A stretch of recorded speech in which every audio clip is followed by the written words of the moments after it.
ভাঙড়ের মানুষের জন্য বারবার বিধানসভায় বলি, এই যে আপনি ব্রিজের কথা বলছেন, যে কটা কাঠের ব্রিজ আছে সেগুলো কংক্রিটের ব্রিজ নির্মাণের জন্য শেষ জল দপ্তরের মন্ত্রীকে বারবার আমি বলেছি, মেনশন করেছি, কোশ্চেন করেছি, ভারবালি তার সামনে গিয়ে বলেছি যে স্যার এটা দেখুন হচ্ছে, হয়ে যাবে। ব্যাপারটা হচ্ছে এই সরকার যেগুলো হওয়ার দরকার সেগুলো করছে না। পুরোহিত ভাতা দিতে প্রস্তুত আছে, এই করতে প্রস্তুত আছে, ওই করতে প্রস্তুত আছে, যদি ওয়াকফ পার্টি থেকে ইমাম ভাতা দিচ্ছেন, যেগুলো দরকার আর যেগুলো যতটুকু দিচ্ছে এগুলো কিছু কাজেও আসবে না।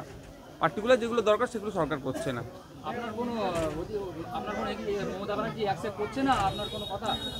আমার কথা অ্যাকসেপ্ট না, বিরোধীদেরকে অচ্ছুত মনে করছে। কিন্তু সংসদীয় গণতন্ত্রে বিরোধী যত স্ট্রং থাকবে গণতন্ত্র ততটাই সুরক্ষিত থাকবে, সেটা এখন বুঝতে পারছে না। যেদিন আসবে আগামী দিনে যোগ্য জবাব দেওয়া হবে।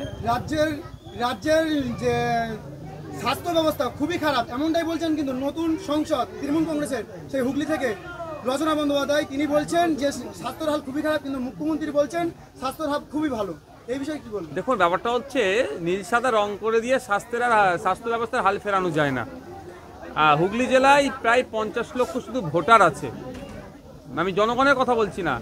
50 লক্ষ টাকার ওষুধ এক বছরের জন্য বরাদ্দ হয় না। মানে বুঝতে পেরেছেন কি পরিস্থিতি? স্বাস্থ্য ব্যবস্থা, শিক্ষা ব্যবস্থাকে শেষ করে দিয়ে বেসরকারীকরণ করতে চলেছে রাজ্য সরকার, কেন্দ্র সরকারের সুযোগ মিলিয়ে। আমরা তীব্র নিন্দা ধিক্কার জানাই। আমরা চাই স্বাস্থ্য, শিক্ষা, অন্ন, বস্ত্র, এই যেগুলো। দেখুন, আমার প্রথম দায়িত্ব হচ্ছে ভাঙড়ের মানুষের পাশে থাকা, তাদের অভাব অভিযোগগুলো যথা জায়গায় পৌঁছে দেওয়া একজন বিধায়ক হিসাবে। আমি সেটা পূরণ করে চলেছি। আমি যেমন সময় করে আসি ভাঙড়ের মানুষের পাশে থাকতে, তাদের অভাব অভিযোগ, তাদের যেগুলো যা আছে আমাকে জানায়, সেগুলো সমাধান করার চেষ্টা করি। সেই আজকে খয়েরপুর পোলেরহাট 1 নম্বর অঞ্চলে খয়েরপুরে আসার কথা। আমার আসতে বৃষ্টির কারণে একটু লেট হয়েছে।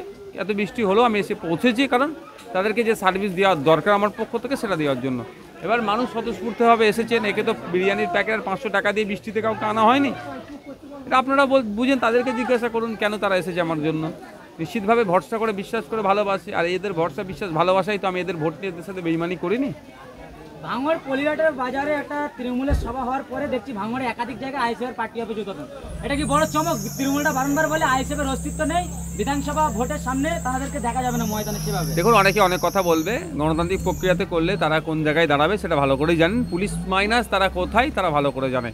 পুলিশ দিয়ে এই রাজ্যের পুলিশ দিয়ে তৃণমূল কংগ্রেস চলছে, তাছাড়া কিছুই তৃণমূল কংগ্রেসের অস্তিত্ব নাই। এটা তার নতুন করে তার প্রমাণ করে দিচ্ছে।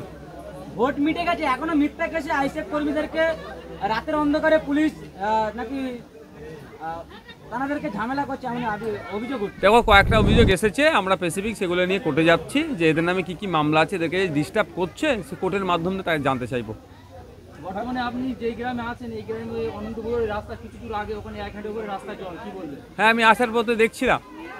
আমি আমাদের এখানকার যারা নেতৃত্ব আছে তাদেরকে জিজ্ঞাসা করে যে কারণটা কি, এক্স্যাক্ট কারণটা কি আছে, যে ড্রেনেজের সমস্যা আছে কি না কি, সেটা জেনে নিয়ে কনসার্ন ডিপার্টমেন্ট বা কোথায় জানানো দলে সমাধান হবে সেটা আমি দেখব।